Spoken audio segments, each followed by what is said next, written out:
Hey everyone, this is Matt. Welcome back to my channel, Blind to Billionaire. Am I an introvert, extrovert, or am I more of a situational introvert? Great question. The answer is coming up.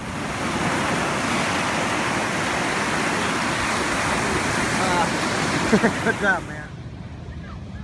So am I an introvert, extrovert, or am I more of a situational introvert? I would actually say that I am more of a situational introvert. And the reasons for that are because many times I'm not even sure what is going on around me.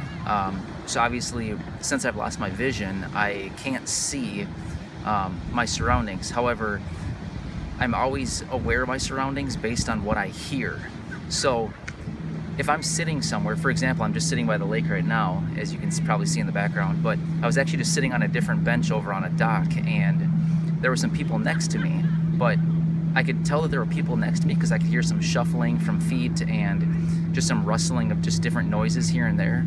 But I couldn't tell you if they were men, if they're women, if they were kids, if they were old, young. I didn't know anything about them. So in that situation, I chose, well, I didn't intend to speak to them anyway, but in that situation, even if I wanted to talk to them, I most likely wouldn't have, because I wouldn't have known what I was working with.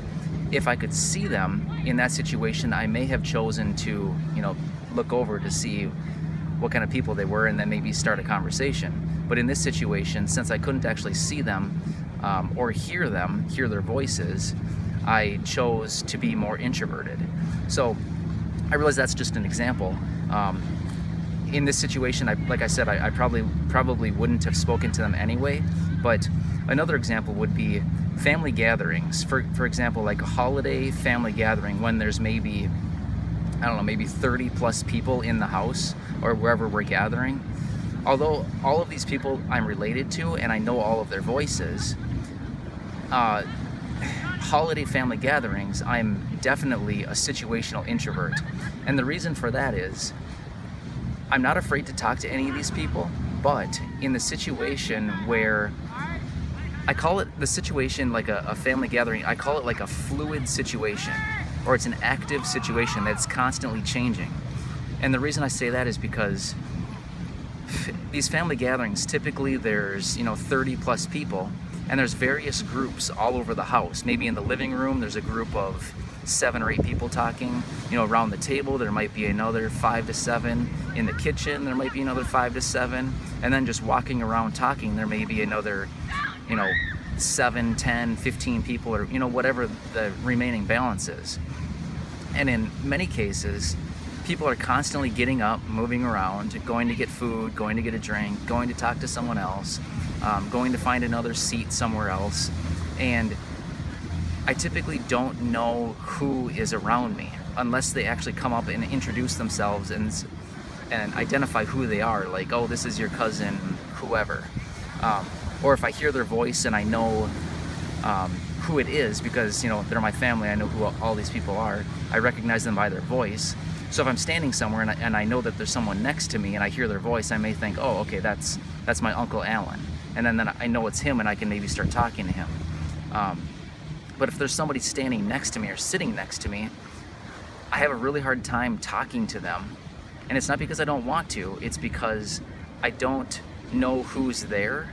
And it's really awkward for me. I don't know, maybe it's one of my cousins, maybe it's my grandma, maybe it's an aunt or an uncle, maybe it's a cousin, maybe it's my dad or my mom. I just don't know. So in those situations, I have a hard time approaching people because I just don't know who is there, because like I said earlier, the situations are always so fluid. People are getting up and moving, people are constantly moving around, and the environment is always changing. So I never know who is around me. So in those situations, I would say I'm definitely more introverted. Family gatherings, I typically sit or stand in one place and let people come to me. I don't do a whole lot of moving around. I just hang out and then let people come to me. And then I know who is coming up, because typically, my family knows most of them know the severity of my vision loss and know that I don't recognize faces anymore, but I do recognize people by their voice. So if someone comes up, they'll say, this is your cousin Drew. And then I know right away, okay, it's Drew. And then we can talk about something meaningful that pertains to him and me. So yeah, so that's how it would work in those situations. However, I would say in situations when I'm in a group of, or even if I'm one-on-one with someone, or if I'm in a small group of 3 of us or 4 of us, I'd say I'm much more extroverted. And the reason for that is the situation is still fluid and it's still active and it's still changing. And by that I mean just people moving around. It's still active, but it's a lot less people to keep track of. And at all times when you're in a group of 3 or 4 or something like that, there's typically at least 1 person talking or 2 people. So if there's 4 of us, I make up 1 of the people, there's 1 person talking, then there's only 2 other people who are questionable, as in where they are, where they're located. And then if within a conversation, if 1 person's talking and then 1 person replies, I may think, okay, this person, whoever is to my right, and the other person, by process of elimination, must be to my left. So I would say I'm much more extroverted in small groups, but in bigger groups, I struggle because I just have a hard time keeping track of who, not necessarily who people are, but just where people are. And so if you've been watching my channel for any length of time, you know that I love to travel.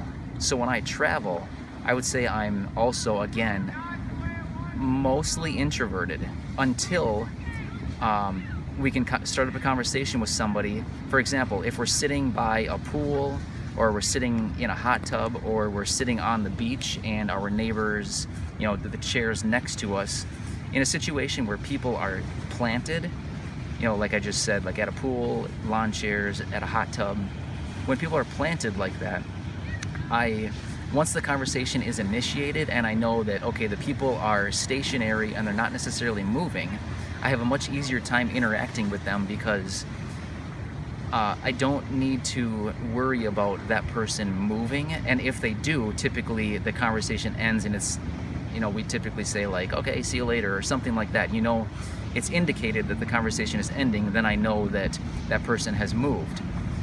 But I would say typically I don't initiate conversations on vacation, something like that, even if I know someone is sitting next to me, because as I explained earlier, I don't know who that person might be. I may be able to sense that someone is sitting next to me, but I don't know who that person might be. Again, I don't know if it's a man, if it's a woman, if they're young, if they're old, if it's a kid. I just don't know. So I choose to be introverted and avoid starting a conversation simply because I just don't know what I'm getting into. And I've made myself look kind of bad, or I don't know if necessarily bad is the right word, but I've been in a lot of situations where I've maybe tried to talk to somebody. Like I'll be sitting somewhere and I'll kind of like turn and say something to someone, and it's just not right for the like the situation isn't right, as in like maybe they didn't hear me, or maybe on these cruises that I go on, there's a lot of people who don't actually speak English. So maybe I turn and I say something to someone and then, oh, they actually don't speak English, they're Spanish speaking. Well, then it's just an awkward situation. And I've been embarrassed many, many times, and I feel like I've kind of made a fool of myself so many times that I may be a little bit intimidated now after doing that so many times. So again, I typically don't approach in those situations. But again, in small groups, I would say I'm fairly extroverted. I get along with the people I'm with. I'm pretty outgoing. I contribute to the conversations equally, and it's really good. So if you're blind or visually impaired, I'd really like to hear from you and hear how you interact in groups, or large groups, small groups, one-on-one. So yeah, I'm just curious, how do you approach people if you do? How do you handle big groups, small groups, one-on-one interactions? I'm just curious to hear how you do it. So again, if you're blind or visually impaired, I'd love to hear from you. Just leave a comment or question down below if you have any, and I'll respond to you, as soon as I see your comment. Otherwise, if you haven't already, do me a huge favor and subscribe to my channel. And otherwise, if you like the video, hit the like button, and again, leave any comments or questions you have down below, and I will answer them as soon as I can. Stay tuned for more videos like this tomorrow. Thank you.